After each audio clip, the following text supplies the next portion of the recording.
Dictation शुरू होगा 5 second बाद। अदृश्य की आड़ के पीछे छिपी हैं कुछ ऐसी सुरंगें जो अपने गुप्त रास्तों से शब्दों की जन्म कथा तक ले जाती हैं। विराम। कुछ पढ़ते समय जब किसी शब्द का अर्थ अथवा उसका संदर्भ आपके जहन में स्पष्ट नहीं होता, तब आप क्या करते हैं? जाहिर है आपके मन में फौरन शब्दकोश का ध्यान आता होगा। विराम। चंद्रिका भी आपकी तरह परेशान हुई। विराम। आइए जाने कि उसकी समस्या कैसे हल हुई। विराम। पैरा। पढ़ते पढ़ते चंद्रिका को ऐसा लगा जैसे स्वादिष्ट भोजन करते हुए दांतों के बीच अचानक एक कंकड़ी आ फंसी हो। विराम। सारा मजा किरकिरा हो रहा था। विराम। चंद्रिका गर्मी की छुट्टियों के दौरान घर में लेटी किसी और ही दुनिया की सैर कर रही थी, लेकिन अचानक वहां से वापस लौटना पड़ा। विराम।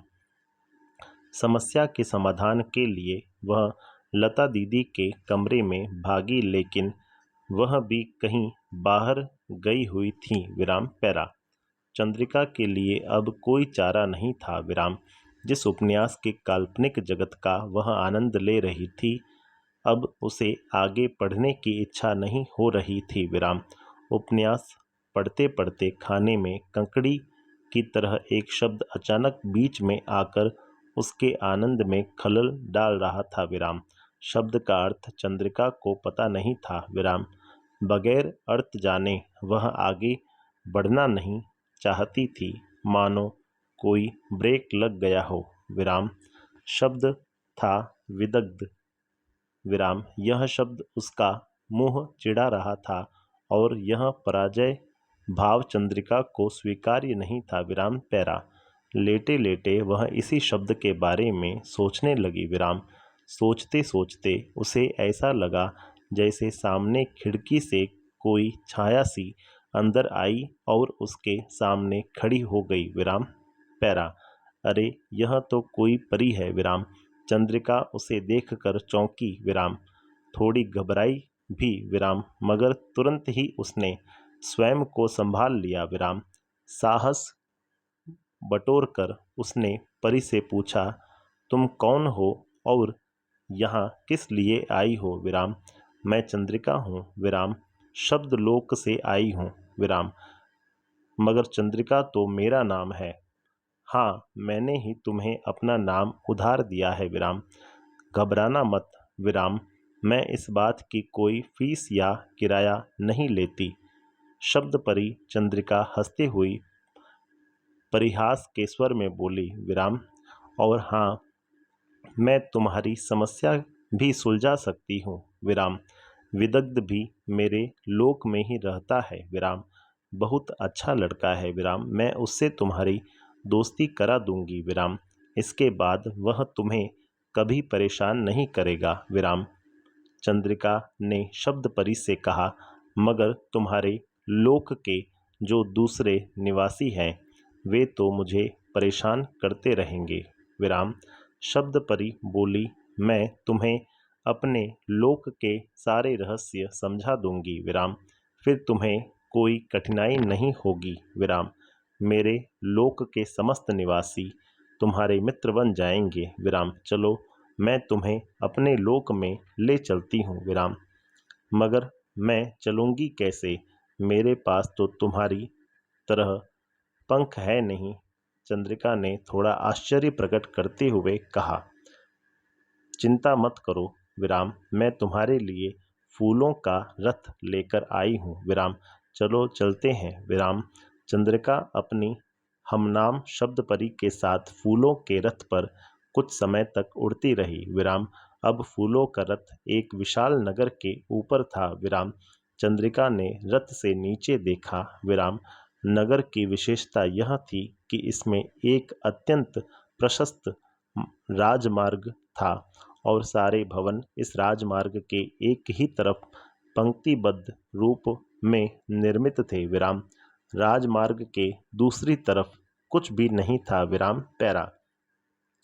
हमारे लोक में नागरिकों को शब्द कहा जाता है विराम। यह एक आदर्श लोकतंत्र है और यहाँ सभी शब्द समान हैं विराम। कोई छोटा बड़ा नहीं, कहीं ऊंच नीच नहीं विराम। यहाँ इतनी सुंदर व्यवस्था है कि किसी राजा या शासक की जरूरत भी नहीं होती विराम। पैरा। कौन सा शब्द इस राजमार्ग के किनारे कहाँ रहेगा, इस बात पर क्या कोई विवाद नहीं होता? चंद्रिका ने पूछा। शब्द परी बोली, हमने इसके लिए नियम निर्धारित कर रखे हैं विराम। हर शब्द अनुशासन का पक्का है विराम। बिना किसी बल प्रयोग के वह अपनी जगह खुद ले लेता है विराम। जब किसी नए शब्द को यहाँ की नागरिकता मिलती है तो वह भी यहाँ के नियमों के आधार पर ही इस राजमार्ग के किनारे अपनी जगह ले लेता है विराम। यहाँ के भवन भी ऐसे हैं कि वे थोड़ा थोड़ा आगे खिसक कर नए शब्द को उसका सही स्थान अपने आप दे देते हैं विराम। चंद्रिका की अगली जिज्ञासा थी, नए शब्दों को आपके लोक की नागरिकता क्या आसानी से मिल जाती है? शब्द परी ने गर्व भाव से कहा, नागरिकता के लिए तो हजारों शब्द कोशिश करते हैं मगर वह इतनी आसानी से नहीं मिलती विराम। जब तक किसी शब्द और उसके अर्थ या अर्थों को तुम्हारे समाज की मान्यता नहीं मिल जाती तब तक हम अपने लोक में उसे प्रवेश की भी अनुमति नहीं देते। नागरिकता तो दूर की बात है विराम, हमारे लोक की नागरिकता एक बहुत बड़ा सम्मान है जिसके लिए शब्दों को लंबे समय तक कोशिश करनी होती है विराम। पैरा। रथ नीचे उतरा और शब्दलोक के प्रवेश द्वार से होता हुआ राजमार्ग पर धीरे धीरे चलने लगा विराम। चंद्रिका ने पूछा, शब्द परी तुम्हारे लोक की आबादी क्या होगी विराम? पैरा। अभी तो हमारे लोक की आबादी लगभग 5 लाख है विराम। जैसा कि मैंने तुम्हें बताया हमारे लोक में नए शब्द भी जुड़ते रहते हैं विराम। पैरा। शब्द परी ने आगे कहा, जिस प्रकार तुम्हारी पृथ्वी पर नए नगरों को योजनाबद्ध ढंग से खंडों और उपखंडों में बांटा जाता है और फिर हर मकान को एक संख्या प्रदान करते हैं, उसी प्रकार हमारे लोक को भी पहले खंडों में बांटा गया है और फिर उस खंड में हर शब्द के भवन को हमारे नियम के अनुसार क्रमवार व्यवस्थित किया गया है विराम। चंद्रिका का अगला सवाल था, यहाँ खंडों का नामकरण कैसे करते हैं विराम? पैरा। यहाँ खंडों के नाम वर्णमाला के अक्षरों पर रखे गए हैं विराम, जैसे क खंड, च खंड, प खंड आदि विराम। इन खंडों का क्रम भी वर्णमाला के अक्षरों के क्रम के ही अनुसार है विराम। हाँ, 2 महत्वपूर्ण अंतर हैं, वे क्या है? पहला अंतर तो यह है कि हिंदी वर्णमाला अ से शुरू होती है मगर इस लोक का पहला खंड अ खंड है विराम। इसके बाद अ खंड, आ खंड, ई खंड इत्यादि वर्णमाला के क्रम से ही आते हैं विराम। दूसरा अंतर क्या है? हिंदी वर्णमाला में संयुक्ताक्षर श, श, त्र, ज्ञ, श्र वर्णमाला के अंत में आते हैं विराम, लेकिन हमारे शब्द लोक में ये उन वर्णों के अंत्याक्षर के साथ आते हैं विराम। बात पूरी तरह से समझ में नहीं आई, चंद्रिका ने भोलेपन से कहा विराम। अब समझ जाओगी विराम, बस इस राजमार्ग पर मेरे साथ आगे चलो विराम।